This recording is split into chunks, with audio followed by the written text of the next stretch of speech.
जगी अवतरले उद्धराया आले दीन जना ब्रह्मादिक त्यांची वंदिती पायवणी ब्रह्मादिक त्यांची वंदिती पायवणी नाम घेता वदनी दोष जाते हो का दुराचारी विषयी असत हो का दुराचारी विषयी असत संत कृपे त्वरित उद्धरते ब्रह्मादिक त्यांची वंदिती पायवणी नाम घेता वदनी दोष जाते अखंडित नामा वास त्यांची पाये किंवा अखंडित नामा त्यांची वास पाये दोघाचा अर्थ एकच आहे अखंडित नामा वास त्यांची पाये निष्ठिनी जाय सत्संग ब्रह्मादिक त्यांची वंदिती पायवणी नाम घेता वदनी दोष जाती योग पीठित जे भीमरब्जमा परम पुंडरीकाय दत्तमिंद्र समागत तिष्ठन्तमानंद कंदम परब्रह्मलिंगम भजे पांडुरंगम्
त्यांच्या कृपादाने कथेचा विस्तार कोणाच्या हंस म्हणा हंस ब्रह्मा अत्रि दत्त नारायण लक्ष्मण बलभीमा सखयानंदा रामाई खंडोबाबा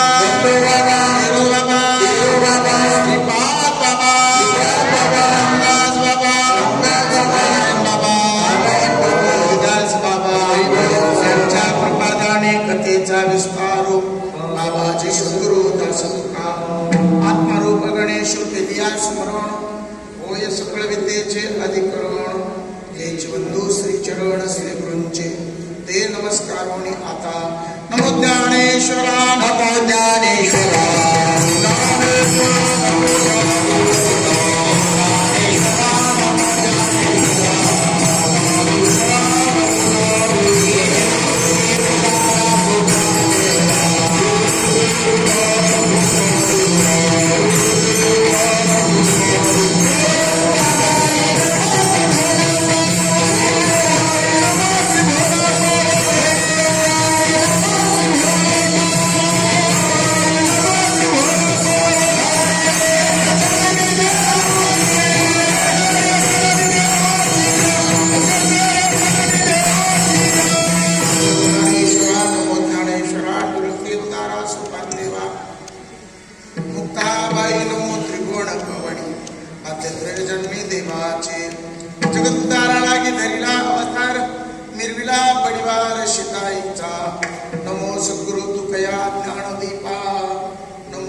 विसरुकसामि गुरुपादुकेन श्रीपादनाथं गुरुराजवैरं मुमुक्षुणां ज्ञानदाने प्रदक्षं कोटिक्षेत्रनिवासिनं तन्नमामि वेदविदं कपिश्वं मस्तके पायावरे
गोविंदा देवोनी अनुग्रह प्रबोधा हृदय जागृती रुद्रदा ब्रह्ममूर्ती संत जग्यावतरणे उद्धराया आले तीन जना ब्रह्मादिकत्यांची वंदिती पायवणी नाम घेता वदनी दोष जाती प्रस्तुत प्राप्त वेळ प्राप्त घटिका चालू असलेला हा आनंदोत्साह हा आनंद सोहळा आज संपूर्ण हे विश्व या उत्साहामध्ये साजरे आहे. उत्सवामध्ये हे संपूर्ण विश्व आपला आश्रम एवढंच नाही, आपलं गाव असंच नाही, मात्र वास्तविक विचार केला तर ज्यांना ज्यांना श्रीगुरूंकडून प्रकाशाची चाहूल लागली, जे जे प्रकाशाच्या चाहुलामध्ये ज्यांच्या जीवनाची पहाट तुटली, ते जीव जागे झाले आणि आज त्या आनंद उत्सवामध्ये स्वानंद प्रकाशामध्ये ते उत्सव साजरा करत आहेत.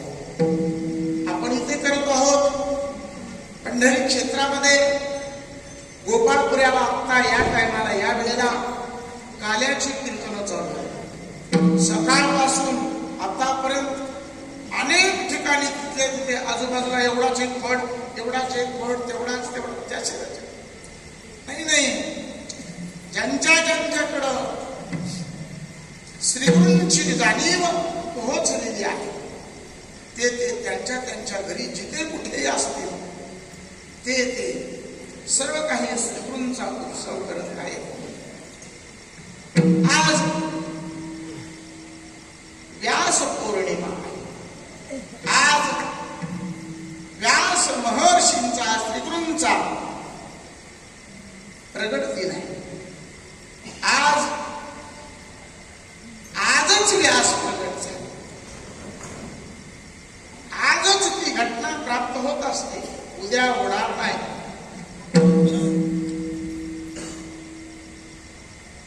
आजच श्रीगुरूंचं महत्व कळतं, उद्या कळणार नाही. आज म्हणण्याचा अर्थ मनुष्य देहाला आल्यानंतर, उद्या म्हणण्याचा अर्थ 184 टोळीत गेल्यानंतर. मनुष्य देहाची निघणे सच्चिदानंद पदरी घेणे एवढा अधिकार नारायणी कृपावरूपणे दिलेला आहे. म्हणून आज ही प्राप्ती आपणाला झालेली आहे. त्या प्राप्तीच्या प्राप्तार्थाचा आपण उत्सव करतोय. त्याच्याशी आपण आपल्याशी कृतज्ञता स्वीकारतोय. आणि म्हणून आजचा हा उत्सव त्या पौर्णिमेच्या निमित्ताने आहे. श्रीगुरूंची कृपा आपल्या सर्वांवर आहे. आपण तुम्ही प्रत्येक उत्सवामध्ये उपस्थित असतो आणि म्हणून आज ही सेवा या बुजगावण्याकडे आले, हे फार काही महत्व नाही. श्रीगुरूंचं वाक्य असं आहे, श्रीगुरूंच्या मुखात वाक्य असं बाहेर येत आहे. इथे उभा राहून सांगणारा, बाजूला उभं राहून ऐकणारे आणि बसणारे तीन नसून एक आहे. बोलणारा ऐकणारा एकच आहे. जिसकी उसकी तेज सबके निशाने एक. मात्र निमित्त म्हणून दाखवायचं ठरलं तर आपल्यासमोर उपस्थित केलेला अभंग सामान्य माणसाचा नाही, सामान्याचा नाही. जे ज्या पदावर पोहोचले त्यांच्या मुखात आहे ते श्री संत नामदेवराय यांच्या मुखातनं, कृपाशीर्वादातनं, त्यांच्या मुखातून निघालेला प्रसाद हा 4 चरणाचा आहे. आणि 4 चरणामध्ये त्यांचं मनोगत आपण अनेक ठिकाणी, अनेक वेळेला, अनेकाच्या मुखातून कसं असतं. विहीर आहे, विहिरीला पाणी काढायला येणारे सगळे सारखेच नसतात. कोणाकडे भोपळा असतो तर कोणाकडे पोहरा असतो, कोणाकडे घागर असते तर कोणाकडे बकेट असतं, कोणाकडे काहीच नसतं. ते फक्त अपेक्षा करत असतं. ज्याच्या त्याच्या अपेक्षेनुसार, ज्याच्या त्याच्या आणलेल्या साधनानुसार पाणी काढण्याची प्रक्रिया आणि ती पाजण्याची प्रक्रिया आहे. मला असं सांगायचंय की प्रत्येक महाराज तेच सांगत असं नाही सांगता येणार. या अभंगाला 3 अंग आहेत. पहिलं अंग आहे अर्थ, दुसरा अंग आहे भावार्थ, तिसरा अंग आहे लक्षात. आता इथे प्रकारीचे 3 तुकामणे केले. जर वास्तव विचार केला तर 3 प्रकारामध्ये न येता माझी भूमिका आपल्या पुढे स्पष्ट येईल. परंतु हे बालबच्चे आहेत, यांचं काय करायचं.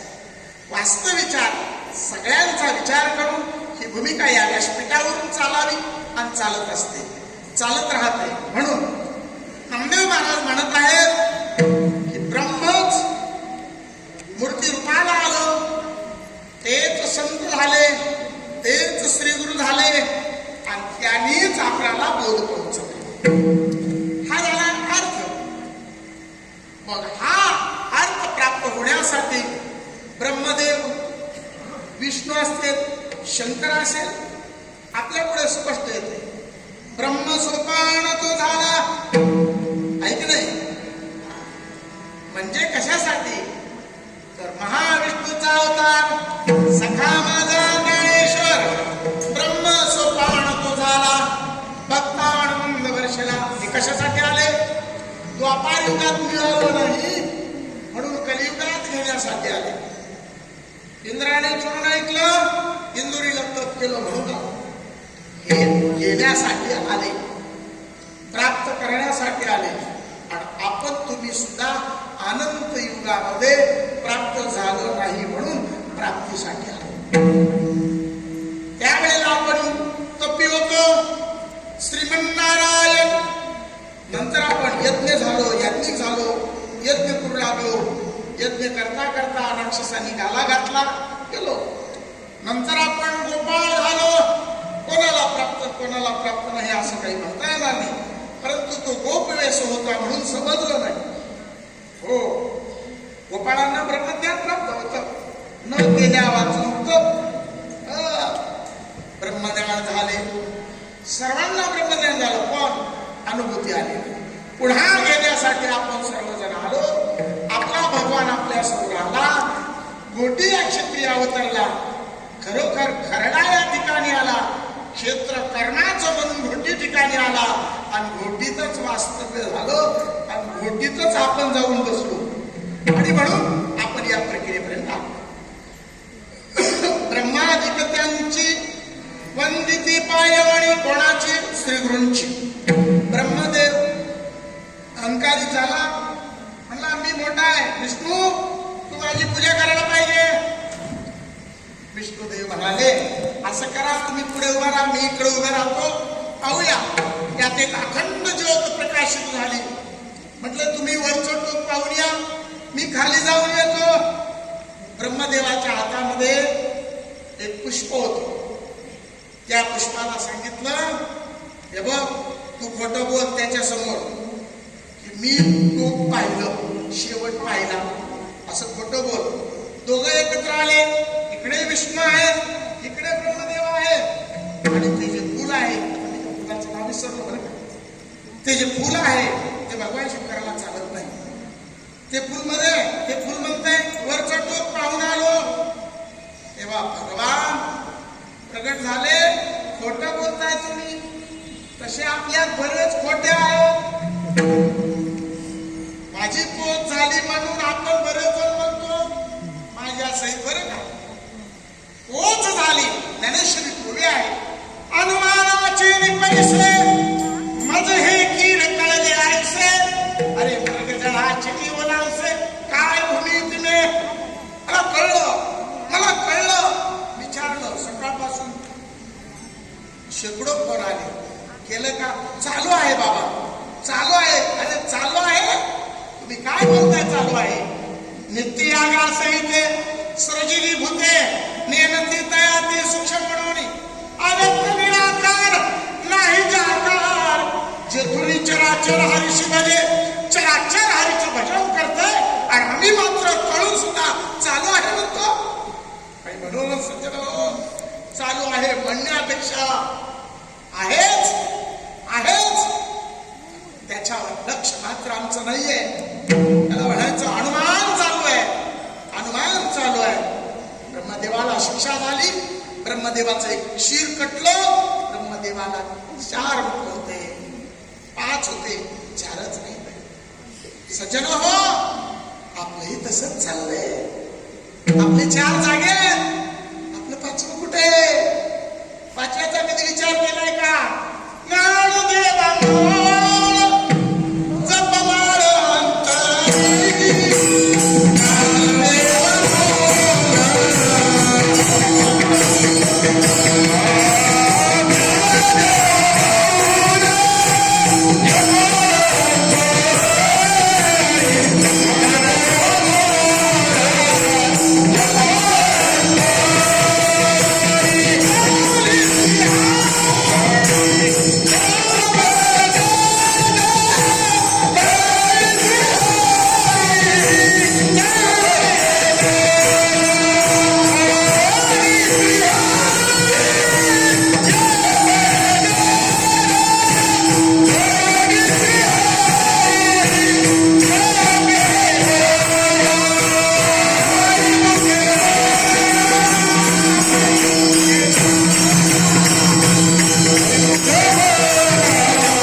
ब्रह्मदेवासारख्याला धोका खायला सृष्टीची या उपक्रमा पूर्वीगा विरोधमा वेडायसा ब्रह्मा एकला होता ना सृष्टी करू शके. अरे का ना मजशी ओळखे ना सृष्टी करू एके थोरू केला एके ना मेघे. बरोबर त्याच आपलं कस काय? आपलं आहे चालू आहे. आपलं कस काय आहे चालू आहे. काय चालू आहे? चालू आहे त्याच्या संबंधानं अनभिज्ञ आहोत. आपण भाग्यवान आहोत, पण भाग्याच्या घरी करंट जन्माला खोबऱ्याच्या ऐवजी नरटी हातात घेऊन फिरतो. आणि म्हणून सज्जन हो, आज पौर्णिमा ब्रह्मदेवासारखे त्यांचे चरणवंदन करतात. भगवान शंकरही तेही श्री गुरूंना शरण जातात. जीवपणाचे नित्रासे यावया शिवदशे शिवही मुहूर्त कुसे जया तुझी आते. अरे जीवपणाचा त्रास होतोय म्हणून त्या शिव स्वरूपापर्यंत पोहोचण्यासाठी स्वतः शंकर सुद्धा श्री गुरुकडे जातात. स्वतः भगवान अवताराला येतात. 12 वर्ष श्री गुरूंच्या घरी राहतात. पण आम्ही 12 महिन्याच्या 12 एकादशीला बी इथे येत नाही, त्यात मीच येत नाही. तुम्हाला काय सांगू, फार मत आहे. आम्ही 12 वर्ष श्रीगुरूंच्या घरी राहतच नाही. आमच्या मस्तकावर हात पडला, झालं तू ब्रह्म आहेस, आता तुला काही करायची गरज नाही. जमलो आपला प्रबोध झाला, मेला इथंच. प्रबोध झालेला नाही, तुझा प्रबोध होण्यासाठी केलाय, तुला त्या तिथपर्यंत जाण्यासाठी केला गेलाय. तुला ते व्हायचंय, बाकी तू आहेसच, तू जागेवरच आहेस, तुला व्हायची गरज नाही. पण तुझ्यामध्ये जे ढगाळ आलंय, ढगाळ. आजची पौर्णिमा आहे ना, आषाढ महिन्यात आहे. आषाढ का बरं? आषाढ मध्ये ढग असतात जास्त, आणि ते ढग आहेत ना, ढग काय करतात माहितीये का? चंद्रातून अमृत प्रसवतो. ते प्रसवलेलं अमृत हा ढग या जीवसृष्टीपर्यंत येऊच देत नाही. हे ढग फार विचित्र आहे, आणि हे ढग अमृत येऊ देत नाही. आणि इथं सूर्य येत नाही, कारण तप्त झाला उन्हाळ्यामध्ये. सूर्य तप्त झाल्यामुळे वनस्पतीचा पाला गळाला, बीज भूमीत पडलंय, पण तप्तपणामुळे हळून गेले. आणि पावसाचा शितारा चालू झाला की ढगाने वाटोळं केले. सृष्टीत कोमल कोमल कोमल कोमल रोपे असतात, पण उन्हामुळे हे कोमजून जातील, वाळून जातील. म्हणून हे भगवंताचं नियोजन आहे, सागराचं नियोजन आहे. पण इथे काय होतंय? ढग आडवे येतात आणि अमृत चंद्राचं येऊ देत नाही, सूर्यप्रकाश सहन होत नाही. सूर्यप्रकाश म्हणजे परमात्मा, आतमध्ये अमृतत्व प्रसवणारा म्हणजे श्रीगुरु. आणि ढग म्हणजे जीवसृष्टी, म्हणजे आपण, आम्ही, तुम्ही. आणि आतमध्ये ढग येणारे म्हणजे कल्पना. कल्पना, कल्पित रूपी ढग येतात. प्रत्येक साधकाची हीच तक्रार आहे. ज्यांनी ज्यांनी ज्या ज्या साधकांना अनुग्रह दिले त्यांच्याकडे त्यांनी आठवण करावं. बाबा हॅलो काका, मला सारखं चिंतनाला बसलं की कल्पना येते. हॅलो बाबा, मला चिंतनाला बसलं की कल्पना येते. कल्पना हेच तर ढग आहे. चंद्रामृत तुमच्यापर्यंत येऊ देत नाही, अर्थात श्रीगुरु रूपी बोध आपल्यापर्यंत पोहोचू देत नाहीये. का बरं? कल्पना अविद्येला जीवपणा करते, कल्पना कामना निर्माण करते, कल्पना अपेक्षा निर्माण करते, कल्पना फुगीरपणा करते. वारीमध्ये चलता चलता सहजपणे एक शब्द आठवून गेला, आणि मग मात्र सहज बोलायला गेलो. आज मी फुकट आहे, उद्या होता. आज मी फुकट आहे, उद्या उदार. आज मी फुकट आहे, उद्या उदार. भाषा कळली तर बरे, कळत नसेल तर उलगडून सांगावं लागेल. कळली का? उलगड बाबा नाही का? बरे, काय हरकत नाही. आज मी फुकट आहे, लंगोटे बाबा तुम्ही फुकट आहे. लंगोटे बाबा फुकट नाही, आपल्यामध्ये असणारा मीपणा फुकट आहे. घेण्याला देण्याचा मीपणा उद्भवतो. मी बोध घेतला, मी अनुग्रही चालू. मी बाबा आहे, मी कीर्तनकार आहे. मी कोणीतरी आहे, मी कोणीतरी आहे. मी कोणीतरी आहे, मी, अरे मी देह. बस हा मीपणा जो आहे तो कल्पनाबाईला घेऊन येतो, आणि या दोघांचा व्यवहार होतो, आणि आपलं वाटोळं करतो. नाथ महाराज सांगतात, कायम आहे गेली होती भूतापाशी. म्हणजे ही माझी, ही जी कल्पना आहे, माझी जी ही बुद्धी आहे, ती काय भूताकडे गेली. आपण सुद्धा तसेच करतो, मीपणाला घेतो. आणि म्हणून हा घेतलेला मीपणा, मी विष्णू आहे, मी ब्रह्मदेव आहे, मी शंकर आहे, आणि मी ब्रह्म आहे, हे सगळं घातक आहे. म्हणून ज्ञानेश्वरीत आपल्याला इशारा केला, साधन हत्यार हळूच ठेवी. 15व्या अध्यायात गेल्यानंतर सोहम हेही आस्था गेले, पण मी त्यालाच घेऊन बसलो कवर. पण त्याला सोडून द्यायचंय का? सोडायचंय नाही, करायचं नाही. त्यागावे ना भोगावे, मध्यभागी विभागावे, आणि मग पुढे चालावे. चला, या ठिकाणी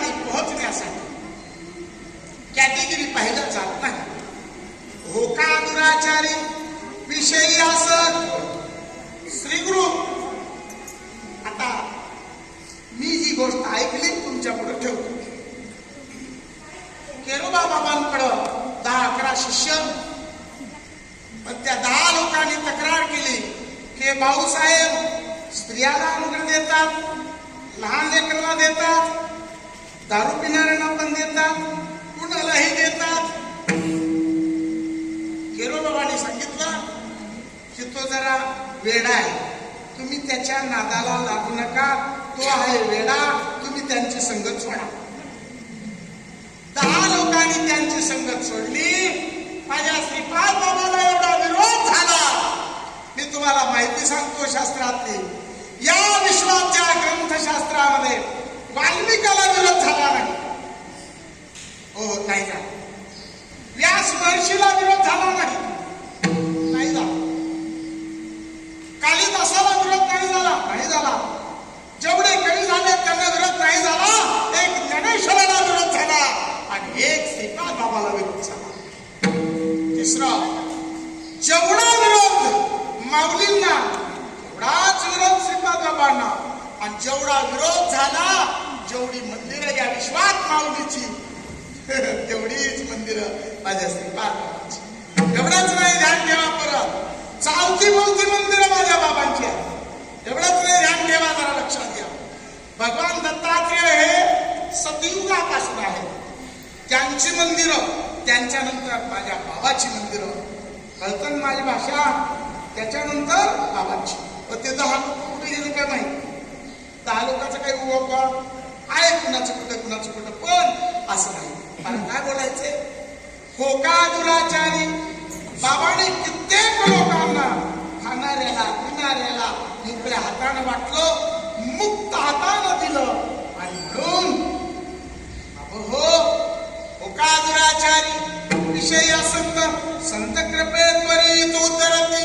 सर्वांचा उद्धार निश्चित आहे, इथं शंकाच नाही, अजिबात शंका नाही. मला प्रश्न केला, महाराज तुम्ही बोलताय गोष्ट खरी आहे, उद्धार कसा काय झाला?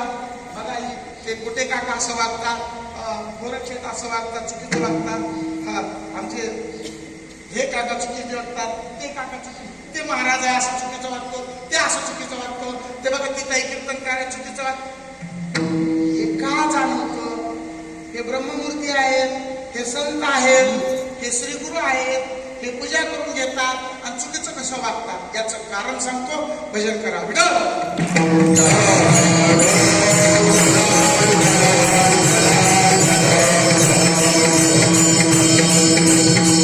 हा जो मुलगा आहे तुमच्या पुढे उभा केला, बाळा तू डोळे झापला, आता सांगतो तुला, आम्ही भजन करे पण तू फिर विठ्ठल.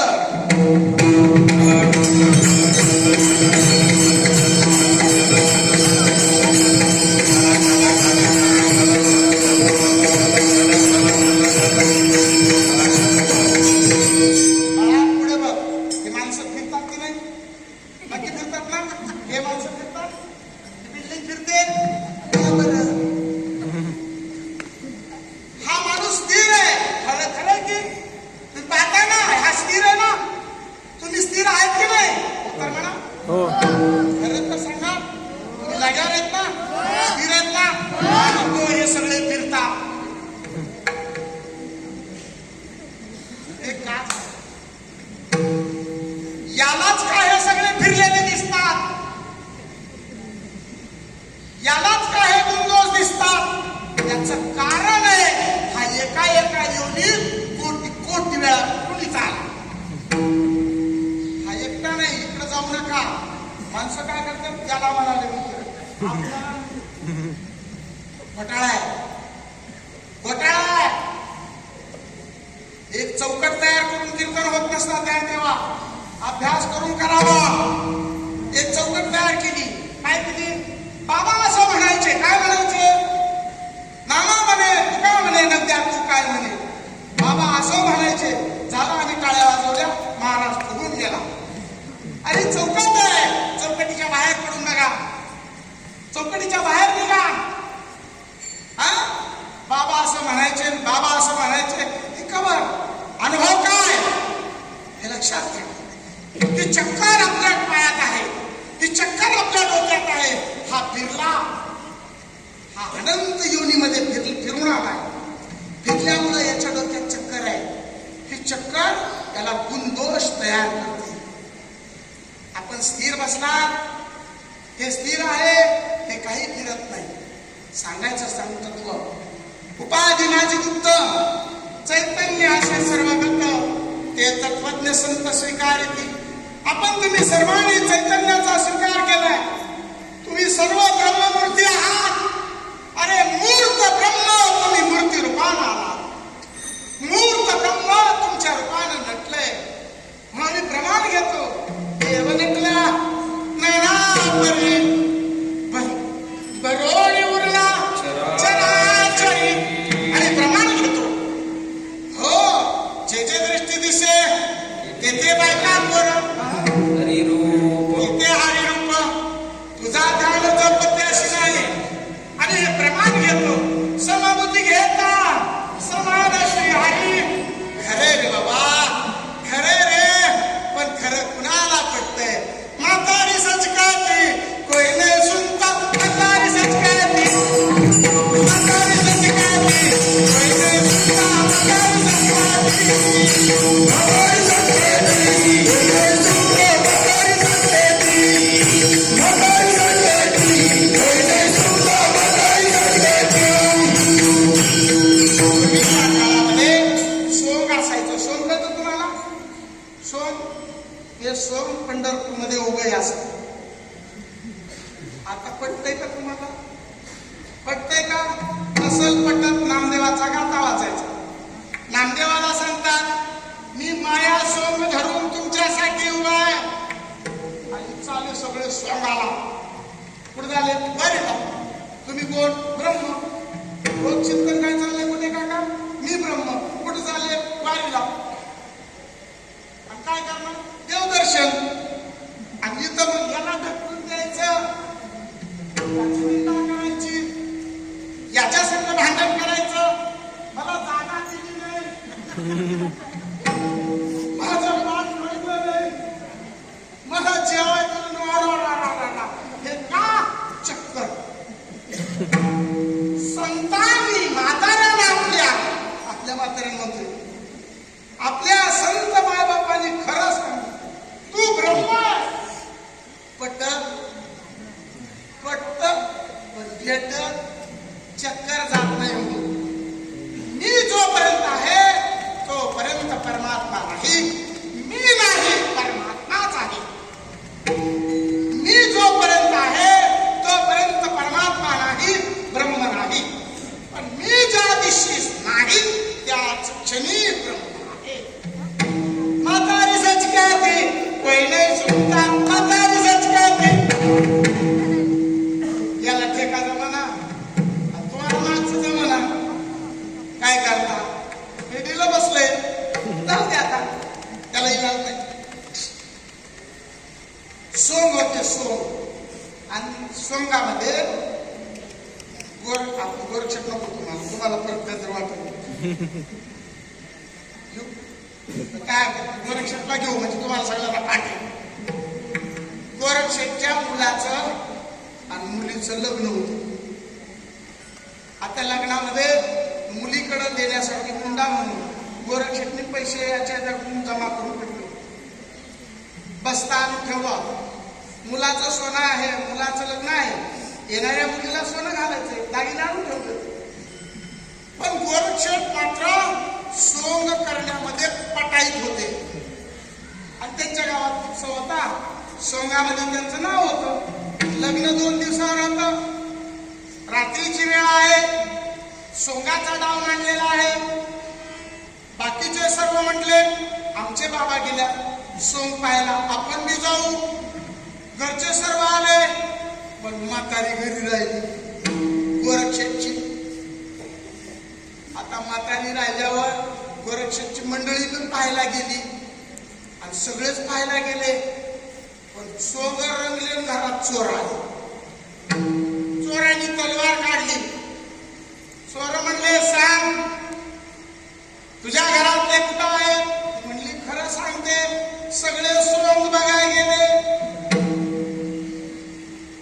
ते म्हणले घरात काय? मी खरं सांगते माझ्या घरात काय नाही. फक्त 2 दिवसावर लग्न आले, बस्ता आणून ठेवला.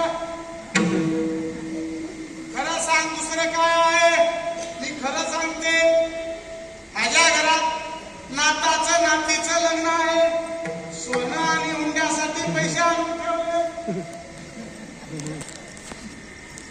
पुन्हा विचारलं, खरं सांग चाव्या कुठे आहेत? मी खरं सांगते माझ्याकडे काहीच नाही, चाव्या मात्र माझ्या बटव्यात आहे. म्हातारी सच कळती, पहिली सुद्धा म्हातारी सच कळती, म्हातारी सच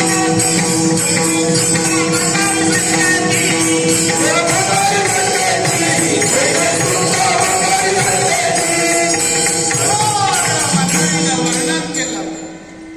यांनी मात्र त्या चाव्या घेतल्या, बस्ता एका बाजूवर ठेवला, पैशाचं गटुडं आणि सोनं पोटावर ठेवलं, म्हातारीच्या कपाळाला 1 रुपया चिटकवला, म्हातारीचं तोंड बांधलं आणि म्हातारीला बोलाय पुरतं उघडं ठेवलं. म्हातारीला सांगितलं, आम्ही जिथं जाणार तिथं तू सगळं खरं सांग. म्हातारी आली, याच्यातल्या चौघांनी खांदा दिला, कपडे काढून टाकले. एक जणानं गाडगं धरलं, एक जणानं गाडगं धरणाऱ्याला धरलं. किती लोक झाले? 6. एकानं माशा मारायचं धरलं, जास्त ना, बाकी माग किती झाले? 7. एक जण वाजवायला गेला, किती जण झाले? 8. 2 जण पुढे गेले, खांद्यावर लाकडं घेऊन पुढे चालले. आता मात्र हे सोंग कुठं आलं? जिथं सोंग आहे तिथं आलं. आणि म्हातारी ओरडायला चालू केली. म्हातारीला सांगितलं, आता सांग खरं, चल. म्हातारी म्हणाली, कोणा हो? आता गोरख शेट्टी तिथंच उभे होते. ती म्हणते, अरे गोरख. सुना जर गदगदून हसल्या, त्या म्हणल्या, आम्ही म्हणत होतो आमच्या बाबालाच एवढं सोंग येतंय, म्हातारी तर त्याच्यापेक्षा पटायचंय राव. म्हातारीनं सोंग आणलंय असं बाकीच्यांनी पाहिलं. बाकीच्यांचं ध्यान सोंगावर गेलं. होतं काय खरं? चोरी. म्हातारी म्हणती, कोणा हो घरात चोर आले, आपलं घर लुटलं रे, आपला बस्ता लुटला रे. म्हातारी सच कळते,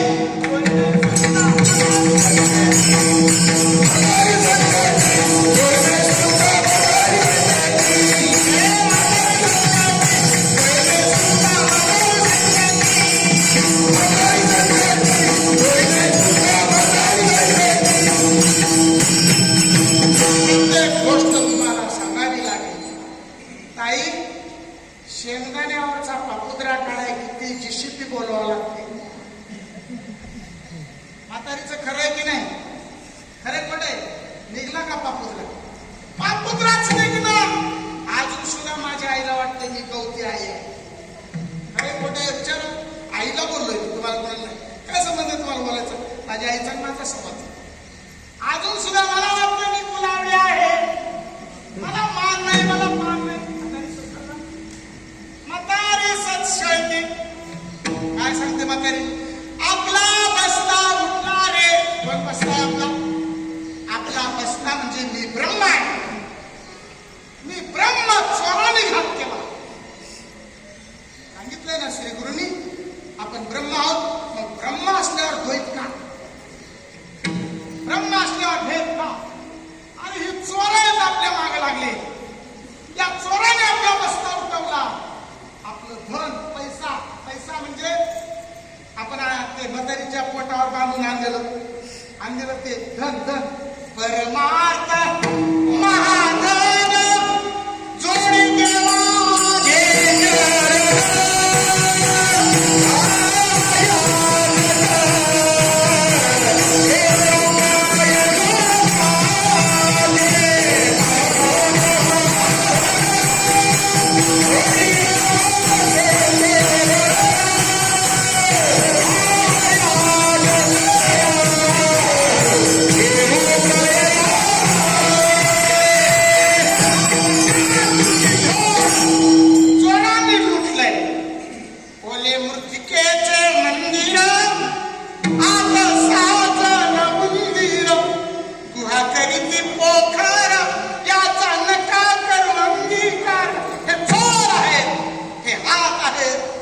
म्हातारी कोण आहे? ब्रह्मविद्या आहे. म्हातारे कोण आहे? अरे प्रबोध देणारे श्री गुरु आहेत. हे डोक्यातच नाही आपल्या. म्हातारी म्हणते, बरो आपलं सोनं लुटलं रे. सोनं म्हणजे काय? श्री गुरु म्हणतात, तुम्ही सोन्याहून पिवळे आहात आणि तुम्ही प्युअर 24 कॅरेटचं सोनं आहात. तुम्हीच ब्रह्म आहात. ब्रह्मपणा लुटला की नाही? सोनं लुटलं रे. म्हातारी सच कहते. कोण ऐकत हो? कोण ऐकत आहे? सगळे ऐकतात, पण सगळ्याला सोंगच वाटतंय. आणि सोंगासाठी माझं तुझं चाललंय, सोंगासाठी मी तू चाललंय. आणि म्हणून सज्जन हो, हे सोडा रे, सोडा रे. हे जे ढग आहे हे आपल्याला असू देत. सज्जन हो, ही गोष्ट आपल्याकडे येण्यासाठी आपल्याला गरजेचं आहे. काय श्री गुरु सांगतात? खरं सांगतात, खरं सांगतात. तुम्हीच ब्रह्म आहात. जीसीपी लावायची गरज नाही. पण गुरुजी मला विसरा, तुम्हाला दिलंय त्याला आठवण करा. गुरुजीच्या डोक्यात काय माहितीये का? बाबाचं किती मोठेपण आहे. बाबा म्हणतात, बाबाला विसरा पण तुम्हाला दिलं ते आठवण. एवढंच आमच्या डोक्यात. असं नाही, मला विसरा म्हणजे मी बघायला विसरा. मी पणाने घात केला. मी माझी कल्पने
सहन होत नाही म्हणून चंद्र घातला. चंद्राला 2 हातोटी आहेत. एक चढती हातोटी आहे आणि एक उतरती हातोटी आहे. श्री गुरु अगोदर सद्गुरु सच्चिदानंद श्रीपाद बाबा अगोदर केरोबा बाबाचे शिष्य होते ना. आता शिष्य होते तेव्हा कले कलेने चंद्र अमावस्येपासून पौर्णिमेपर्यंत आला.